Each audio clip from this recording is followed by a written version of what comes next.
So, Cads, congratulations. You're a League Two champion.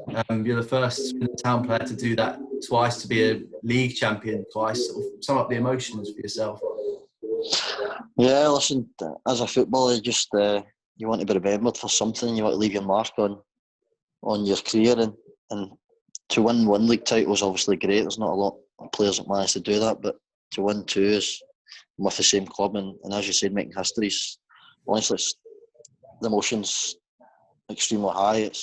I'm extremely proud to be a history maker at a club that I've got a great relationship with.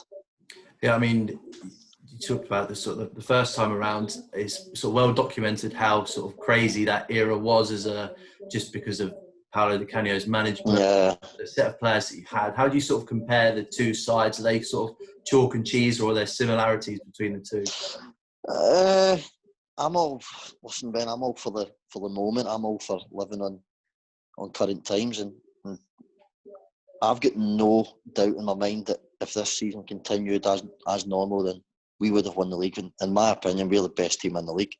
Obviously, I'm going to say that, but there's plenty of stats out there to prove that. The style of football we play, I think, to the neutral, it's very pleasing on the eye. We've got a good group of players, but obviously under Di Canio as well, we had a great group of players as well. It was another successful time, but that was probably more the antics off the pitch that caught our eyes. Whereas I think this year it's all about the players on the pitch. So they are similar. Listen, they both have went on and been successful and won the league, but they're definitely similar times, but both just as pleasing as happy for myself. I mean, you sort of answered my next question, actually, but I was going to sort of, the next 10 games were, I mean, on paper, relatively simple compared to the lead up that we'd had sort of in January and February. Was there just a confidence among the team that if you just sort of turned up and were focused and had the right attitude, that the league title was there, whether you're going to play it behind closed doors, whether you're going to play it with crowds, or obviously on points per game we won it, but was that the attitude of the whole squad? I don't think it was. You don't want to get that mixed up with complacency. We knew. Listen, we had a management team that kept us well and truly our feet on the ground. But we knew that if we turned up and played well, listen, we've seen it against Forest Green. We weren't great, and we didn't deserve to win that game. But more often than not, if we turned up and played well, then we would have. We were confident we would have went on and won the game. But I think for me, the big point was January. Going through January with Crewe, Exeter, Plymouth, all up there, and to be honest, I prefer those games, the games where it's the top of the league clashes and stuff like that. And I think that was a massive month for us. And me personally, I'm always quite calm and relaxed and chilled about it all. But after that month, I genuinely thought, right, we do have a right good chance here. So for me, January was a massive month for us. Yeah, I was going to go back to the start, but let's talk about January, because I mean, as a narrative as a whole, that whole sort of 30-day period in the sort of 2 or 3 weeks leading up to it, that felt just a huge part of the season, not just because we had really tough games against sort of teams at the top of the division, same as us, but because of the whole Doyle saga, the Yates saga. Yourself included, you were sort of on a short-term deal, people sign, and Anthony Grant as well. Sort of talk us through, just was there still a steadiness among the squad at that time, despite the fact there was quite a lot of uncertainty leading up to it? Yeah, there was a steadiness, but as you mentioned, listen, there's no question about it. There was a lot of questions that had to be answered. My last game was going to be Crewe, so I hadn't signed anything leading up to Crewe. Doyle was going back, Yates was going back, Granty's contract was up, his loan deal I think was up in January and it had to be extended.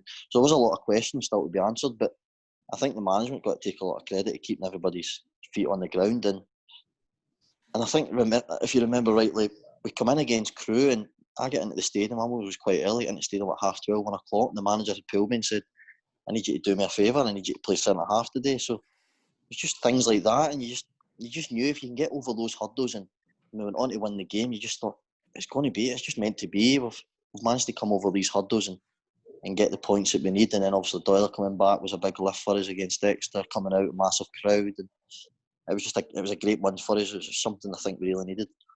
Yeah, I mean, talk about sort of crew, but also Port Vale and Colchester in that week where both Doyle and Yates were gone. I remember Port Vale, just in terms of at the county ground, it was a really big attendance, and there was almost like a defiance among literally everyone at the ground, players, staff, fans, that there was sort of we can prove everyone that we don't necessarily need Doyle. Yeah. Obviously we want their quality back, but we don't necessarily need. Do you remember that sort of feeling? I do, yeah, and I think that feeling was amongst everyone. Because I think there was at one point where the Doyle one was dead, and Yates had been called back, had been put on the bench for Rotherham, and when that happens, you think, well, that's football. You just got to get on with it. We can't sit here and dwell and think, oh, I wish we had this and I wish we had that. And obviously, we brought Hallam in. Hallam scored in his debut, done well, and so we still had that momentum. And whether you lose two of your key players or not, the momentum's still there as a club. It's not just about the 11 players. It's just a feel-good factor about the fans, the staff, the people behind the scenes, and you still managed to find a way to carry that on. And lucky enough, we did, and we just need the big characters to pull us through those couple of weeks. Yeah, I mean, you've been a part of a team that sort of had the trophy lift, the sort of 15,000 at the county ground against Port Vale back in 2012. Yeah. Season, we've sort of half been denied that with the last 10 games, but I think you've also played a part in one of the moments that fans will remember for this season, sort of symbolic moment, the sort of Doyle goal against Plymouth, where you teed it up for him. Sort of just talk us through that move and sort of that game as a whole. The game as a whole was a massive build-up. I think it was Plymouth were opening their stadium for the first time there, so the stand, sorry. So there was a massive build-up. There was talk all week whether there's going to be X amount of supporters. Obviously, we're selling out our allocation, and it was all built up. I think it was they third at the time, maybe second. I don't know, but there was obviously it was a promotion title game, and so there was a lot of build-up to it. But we remained relatively calm, and think we started off the game quite well, and they obviously went ahead. But DJ got us a great goal, and then we just knew that if we just keep hanging in there, they'll start getting frustrated with our crowd and stuff like that. And we started to come into the game more the second half, started playing some good stuff, and obviously we managed to get the goal, and none more so than that man Doyler. But it was a great time, and I think that was a catalyst for what would have been, I'm sure, a successful last 10 games.